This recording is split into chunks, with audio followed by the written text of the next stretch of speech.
Alright, so now we've entered the Waterfall Cave. I just want to run around this corner, taking it as sharply as you possibly can. Jump off the ledge and roll. And then when you get to this fence, you want to turn around to the other side of the fence and then stop sprinting momentarily before you jump off the ledge over here. This is where you get introduced to a pretty interesting mechanic that Skyward Sword has, where if you're not facing outwards of a ledge enough when you try to jump off of it, the game's not really going to let you jump off of it, right? So right now Link is like facing this way. He's kind of facing at like roughly a 45-degree angle with the line of this ledge right here. But if he was facing at less of an angle compared to the ledge, like if he was more parallel to the ledge, then the ledge wouldn't actually allow him to jump off as he does right here, right? This is just, I guess, like the game's way of making sure that you don't jump off of ledges that you don't mean to jump off of, sort of.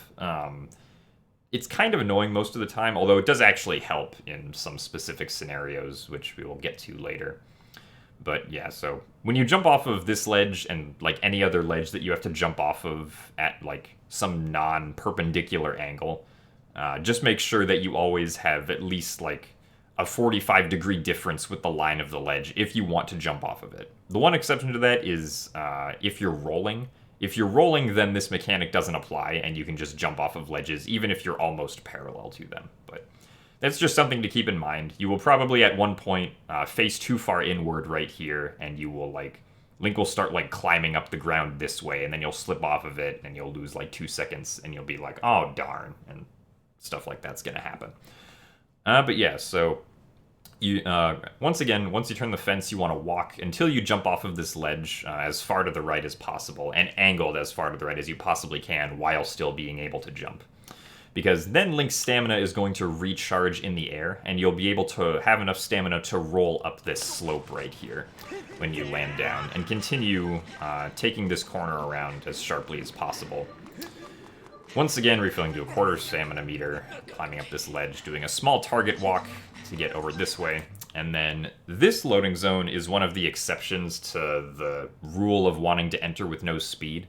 With this loading zone, you want to enter it, or you want to roll into it with no stamina, pretty much.